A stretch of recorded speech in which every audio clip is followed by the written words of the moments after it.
Malcolm Pierce pushed the commercial mop across the marble floor of the Hartley Tower lobby at exactly 5:47 a.m. on a Tuesday morning. The building was quiet at this hour, with only security guards and a few early arriving executives breaking the silence. Dawnlight was just beginning to filter through the floor to ceiling windows that overlooked downtown Chicago. Before starting the video, don't forget to subscribe to the channel and turn on notifications. Now, let's get back to the video. He wore a simple gray custodian uniform with a generic cleaning company patch on the chest and yellow rubber gloves on his hands. His name tag read Mike, which was what he'd been calling himself for these early morning inspections. Nobody questioned the janitor, and that was exactly the point. Malcolm had been doing this for 15 years, ever since he'd bought his first commercial property in the Loop. While other real estate moguls sat in penthouses reviewing reports, Malcolm preferred to see his buildings from the ground up, literally. He'd learned more about property management from mopping floors and emptying trash than he ever had from spreadsheets. The Hartley Tower was one of his newer acquisitions, a 40-story steel and glass monument to corporate excess that he'd purchased 8 months ago for $230 million. The building housed everything from law firms to tech startups, with the top 10 floors leased to Hartley Financial Group, a mid-sized investment firm run by Vincent Hartley. Malcolm had never met Hartley in person, though he'd seen him in building security footage. The man had a reputation among the property management staff as demanding and often rude. But as long as the lease payments came in on time, Malcolm didn't care about personality. He was finishing the south corridor when he heard the elevator chime. Malcolm glanced up to see a man in an expensive navy suit stride into the lobby. The man's face was tight with irritation, and he carried a leather briefcase like a weapon. Vincent Hartley. Malcolm went back to mopping and kept his head down. "You." Hartley's voice cut through the quiet lobby like a knife. Malcolm looked up. "Yes, sir?" Hartley stopped 10 feet away, and his eyes swept over Malcolm with the kind of assessment that made snap judgments. "Why isn't this floor finished yet? It's almost 6 a.m. "I'm working on it, sir," Malcolm said, keeping his voice neutral. "Started at 5:30 and should be done by 6:15. "Should be done?" Hartley's eyebrows rose. "Should be?" "This building opens at 7, which means the floors need to be spotless by 6:30 at the latest. Do you understand that?" "Yes, sir, and they will be." Hartley stepped closer, and Malcolm could smell expensive cologne mixed with coffee. "Do you know how much my company pays in rent for this building?" "No, sir. $80,000 a month," Hartley said, and his voice was rising. $80,000, and I have to walk in here and see floors that look like they haven't been touched." Malcolm glanced down at the marble, which was gleaming under the overhead lights. "Sir, the floors are clean. I'm just doing a second pass." "Don't tell me what's clean," Hartley snapped. "I can see streaks from here." There were no streaks, but Malcolm didn't argue. He'd dealt with men like Hartley before, men who needed to assert dominance over anyone they perceived as beneath them. "I'll make sure everything meets your standards, sir." "My standards?" Hartley laughed, and it was an ugly sound. "My standards are clearly higher than whatever you're used to. Tell me something. Do you even want to be here?" Malcolm paused, and the mop handle still in his hands. "Excuse me?" "You heard me. Do you want this job? Because from what I'm seeing, you're going through the motions. No attention to detail and no sense of urgency. Typical." The word hung in the air, and Malcolm knew exactly what Hartley meant by it. He'd heard that tone before and seen that look. The assumption that a black man pushing a mop must be lazy or incompetent, or both.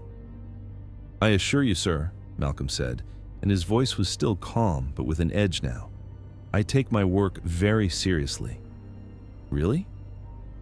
"Because I'm not convinced. What's your name?" "Mike." "Well, Mike, I'm Vincent Hartley. My company leases 10 floors of this building, which makes me one of the biggest tenants here. And when I see substandard work, it reflects badly on everyone." "I understand, sir." "Do you?" "Because I'm not sure you do. Let me be very clear. If I see you doing a half job like this again, I'll make sure your supervisor hears about it. Actually, you know what? I'm calling them right now." Hartley pulled out his phone, and Malcolm watched as the man scrolled through contacts. This was escalating faster than he'd anticipated. "Sir," Malcolm said, "that's really not necessary. I promise the floors will be perfect." "Too late for promises," Hartley muttered as he put the phone to his ear. "Yes, hi, this is Vincent Hartley from Hartley Financial Group.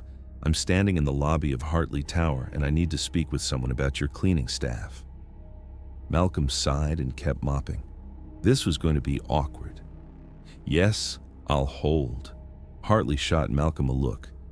"You're about to learn what happens when you don't take your job seriously."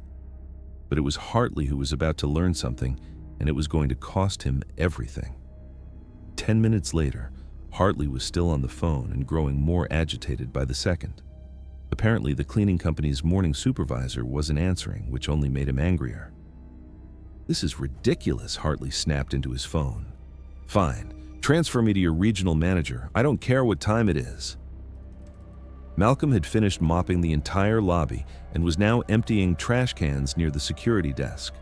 The two guards on duty, Martinez and Johnson, were watching the scene unfold with barely concealed amusement. They knew who Malcolm really was because he'd introduced himself properly when he'd bought the building. But they also knew he preferred anonymity during his inspections. "Mr. Hartley seems upset this morning," Martinez said quietly as Malcolm emptied the bin near their desk. "He does," Malcolm agreed. "You want us to tell him?" "Not yet. Let's see how far this goes." Johnson grinned. "This is going to be good." Hartley finally got through to someone in management, and his voice rose loud enough to echo through the lobby. "Yes, I'm calling about one of your janitors, guy named Mike, who's currently working in Hartley Tower. No, I don't know his last name. He's wearing your company's uniform." Malcolm walked past him with the trash bag, and Hartley held up a hand. "Wait right there. Don't move." Malcolm stopped. "Yes, he's right here," Hartley said into the phone. "Tall, black guy, maybe early 50s. Look, I don't care what his employment history is. What I care about is that he's doing subpar work in a building where my company pays premium rent." Malcolm set down the trash bag and pulled off his rubber gloves. This had gone far enough. "You know what?" Hartley continued. "I'm not interested in retraining or second chances. I want him fired right now. Yes, I'm serious. I'll take full responsibility." He lowered the phone and looked at Malcolm. "You're done. The company is terminating your employment effective immediately." "Is that so?" Malcolm asked. "That's so. You can leave your uniform and equipment with security on your way out, and consider yourself lucky I'm not pursuing damages for the substandard work." Martinez and Johnson were now standing, and both looked like they wanted to intervene. Mr. Hartley, Martinez started, but Malcolm held up a hand. "It's all right, Carlos," Malcolm said, and then turned back to Hartley. "Mr. Hartley, before I leave, I think there's something you should know." "I don't care what you have to say," Hartley interrupted. "Security, please escort this man out of the building." "Sir," Johnson said carefully, "I really think you should listen to him." "I don't pay you to think," Hartley snapped. "I pay you to follow instructions. Now do your job and remove him." Malcolm pulled out his wallet from his back pocket and flipped it open. Inside was his driver's license, several credit cards, and a business card that read, "Malcolm Pierce, CEO, Pierce Properties Group." He handed the business card to Hartley, who took it with an irritated sigh, then glanced at it. His face went pale. "What is this?" Hartley's voice was suddenly much quieter. "That's who I am," Malcolm said calmly. "Malcolm Pierce. I own Pierce Properties Group, which owns this building. I also own the company that manages this building, and I own about 24 other commercial properties in Chicago. You just fired the man who owns the ground you're standing on." Hartley's mouth opened and closed like a fish gasping for air. The lobby was dead silent. Martinez and Johnson were trying not to laugh. Hartley stared at the business card, then at Malcolm, then back at the card.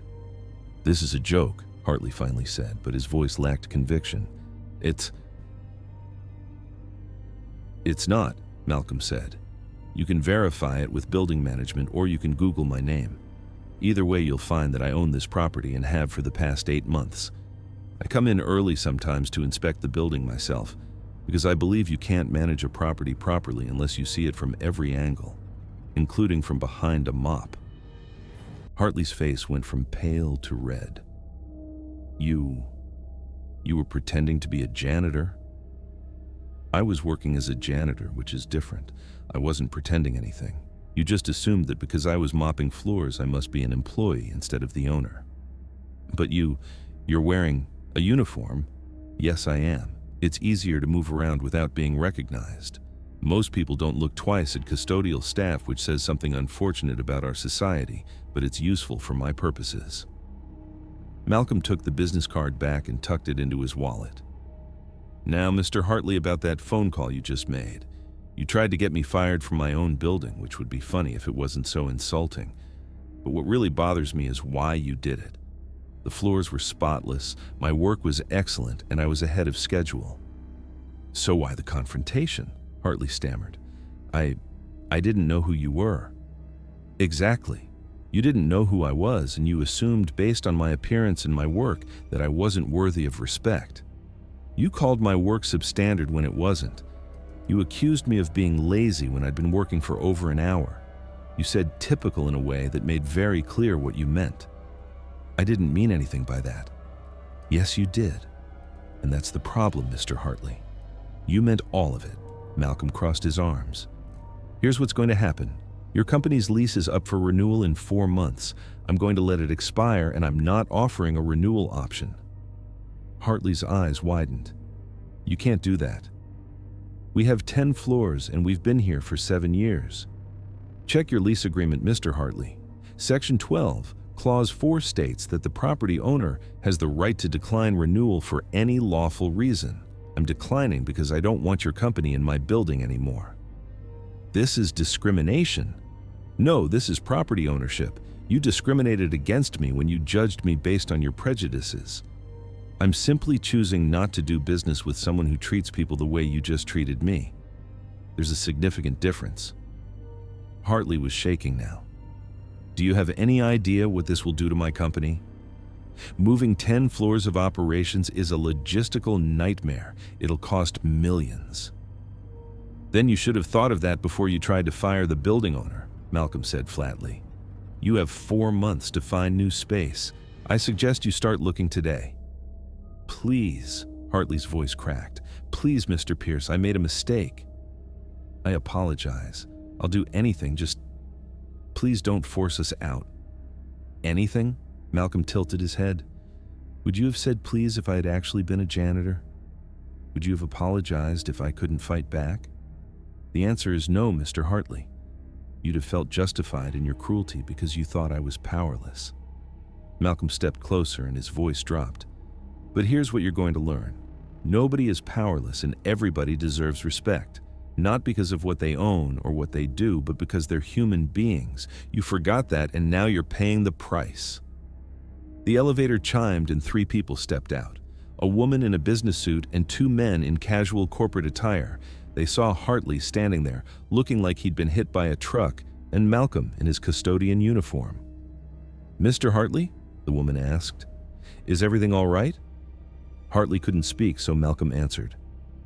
Everything's fine. Mr. Hartley was just leaving. He had a rough morning. The woman looked confused, but nodded, and the group headed toward the elevator bank. When they were gone, Hartley finally found his voice. Mr. Pierce, please, I'm begging you. My company employs 200 people, and this will hurt them too. You're right, and that's unfortunate. But actions have consequences, Mr. Hartley. You chose to humiliate what you thought was a powerless worker, and now you're facing the consequences. If you're genuinely concerned about your employees, I suggest you use the next 4 months to minimize the impact on them. Malcolm picked up his mop bucket. Now, if you'll excuse me, I have 3 more floors to inspect, and then I have a board meeting at 9. Have a good day, Mr. Hartley. He walked toward the service elevator, leaving Hartley standing alone in the lobby. Martinez and Johnson watched him go, then turned back to their monitors, and neither said a word. They didn't need to because the lesson had been taught, and Vincent Hartley would never forget it. The news of what happened in the Hartley Tower lobby spread through Chicago's commercial real estate community like wildfire. By noon that Tuesday, every property manager and business owner in the loop had heard some version of the story. A CEO had tried to fire a janitor who turned out to be the billionaire owner of the building. Within 24 hours, it hit social media. Someone had leaked the story to a local business reporter who'd written it up for the Chicago Tribune's business section.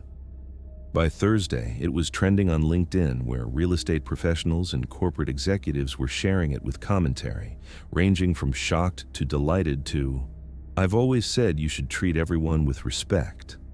Malcolm Pierce didn't comment publicly on the incident, though his office released a brief statement confirming the essential facts and emphasizing the importance of treating all workers with dignity regardless of their role. Vincent Hartley tried to do damage control. He released his own statement apologizing for his behavior and calling it an unfortunate misunderstanding born from stress and miscommunication. The statement was carefully worded by lawyers and public relations professionals, but it landed flat. People weren't interested in excuses. Hartley Financial Group's board of directors held an emergency meeting on Friday morning. Malcolm knew this because he received a call from Gerard Ashford, the board's chairman, and a man Malcolm had done business with before. "Malcolm, I'm calling to apologize on behalf of the board," Ashford said, and his voice was heavy with embarrassment. "Vincent's behavior was inexcusable." "I appreciate that, Gerard. I also want to ask if there's any way we can salvage the lease renewal. I know Vincent burned that bridge badly, but Hartley Financial has a long history in this city, and we'd hate to lose our space over one man's poor judgment." Malcolm leaned back in his office chair and looked out the window at the Chicago skyline. His office was on the 40th floor of another building he owned, and from here, he could see Hartley Tower in the distance. "Gerard, I'm going to be honest with you. What Vincent did wasn't just poor judgment, and it wasn't just one bad morning. It was a pattern of thinking that allowed him to treat another human being like they were worthless. That kind of thinking doesn't just appear out of nowhere. I understand, and believe me, the board is taking this very seriously. We're reviewing Vincent's leadership and considering all options." "Are you firing him?" There was a long pause. "That's under discussion." "Then let me make this simple," Malcolm said. "If Vincent Hartley remains CEO of your company, I won't renew your lease. If he's removed and you bring in leadership that actually values respect and dignity, then we can talk." Another pause. Then Ashford said quietly, "I'll convey that to the board. Thank you, Malcolm." 3 weeks later, Hartley Financial Group announced that Vincent Hartley was stepping down as CEO to pursue other opportunities. The press release was full of corporate speak about new directions and mutual agreements, but everyone knew what it really meant. He'd been forced out. The new CEO was Patricia Simmons, the company's former CFO, and a woman with a reputation for both competence and decency. She called Malcolm personally to request a meeting about the lease renewal. They met at a coffee shop near Malcolm's office, and Patricia was direct from the start. "Mr. Pierce, I'm not going to waste your time with excuses about what Vincent did. It was wrong, and it reflected poorly on all of us. What I want to know is, what can I do to earn back your trust?" Malcolm appreciated the honesty. "Why'd you take the CEO position?" "Because I've been with Hartley Financial for 12 years, and I care about the 200 people who work there. Most of them are good people who had nothing to do with Vincent's behavior, and they deserve better leadership." Fair enough. "So what's your vision for the company's culture going forward?" Patricia pulled out a tablet and showed him a detailed plan. New HR policies around respect and inclusion, mandatory training for all employees, including executives, an anonymous reporting system for workplace issues, and a commitment to community engagement, including partnerships with organizations that supported service workers and low-wage employees. "I want our company to be the kind of place where what happened to you couldn't happen," Patricia said. "Where everyone from the CEO to the newest intern understands that dignity isn't negotiable." Malcolm read through the plan carefully, then looked up at her. "This is impressive. How long did it take you to put this together?" 2 weeks, but honestly, I've been thinking about it for years. Vincent's leadership style was always problematic, but he was the founder's son, and the board gave him too much leeway. What happened with you was the final straw that forced everyone to acknowledge the problem. Malcolm set down the tablet. "All right, here's what I'm willing to do. I'll offer you a 5-year lease renewal with one condition. At the end of year 1, I want to see measurable results from this culture plan. Anonymous employee surveys, retention data, reports from your HR team. If I see genuine progress, we continue the lease. If I see lip service and nothing changes, then we're done." Patricia extended her hand. "Deal." They shook on it, and Malcolm felt satisfied. This wasn't about punishing an entire company for one man's failures, but it was about accountability and change. As Patricia left, Malcolm remained at the coffee shop for a while longer. He thought about that Tuesday morning in the lobby, and about Vincent Hartley's face when he'd realized who Malcolm really was. The shock and the fear and the desperation. Malcolm didn't take pleasure in Hartley's downfall, but he didn't regret it either. Some lessons had to be taught the hard way because gentle corrections didn't work on people who'd never been held accountable before. His phone buzzed with a text from his daughter Jennifer. "Dad saw the news about the Hartley thing. Are you okay?" He smiled and typed back, "I'm fine, sweetheart. Just another day at the office." "You mean another day mopping floors and teaching entitled CEOs a lesson?" Something like that. "I'm proud of you, Dad. Most people with your money would never do what you do." Malcolm looked at that message for a long time. His daughter was right, and he knew it. Most billionaires insulated themselves from the reality of how their properties functioned and how their employees were treated. But Malcolm's father had been a custodian, and his mother had cleaned houses. He'd grown up understanding that dignity wasn't determined by job titles or bank accounts. That's why he kept putting on the uniform and pushing the mop. Not because he needed to, but because someone had to remember. Someone had to see things from the perspective of the people everyone else ignored. And if that occasionally resulted in an arrogant CEO learning a very expensive lesson about respect, then so be it. 6 months after the incident, Malcolm walked through the lobby of Hartley Tower at 6 a.m. wearing his custodian uniform. The floors gleamed and the morning security guard waved as he passed. "Morning, Mr. Pierce." "Morning, Marcus. How's everything looking?" "Perfect as always, sir. You do good work." Malcolm smiled. "Thank you. That means a lot." He headed to the service elevator with his mop bucket, 40 floors to inspect before his 9 o'clock meeting. It was going to be a busy morning. But that was fine, because this was the work that mattered, not the board meetings or the acquisition deals or the financial statements. This was where he understood what his properties really were. Places where people spent their days, built their careers, and sometimes learned hard lessons about what really mattered. And in Malcolm Pierce's buildings, everyone mattered, from the CEO on the top floor to the janitor mopping the lobby. Because respect isn't about position, it's about principle. And that was a lesson worth teaching again and again, no matter how long it took to learn. If this story moved, you share it, because assumptions cost more than money. They cost us our humanity. And sometimes the person you underestimate is the person who controls your fate. Thank you very much for listening. Please let us know what you think of this story in the comments. Don't forget to like the video and subscribe to the channel. Turn on notifications so you don't miss any other videos.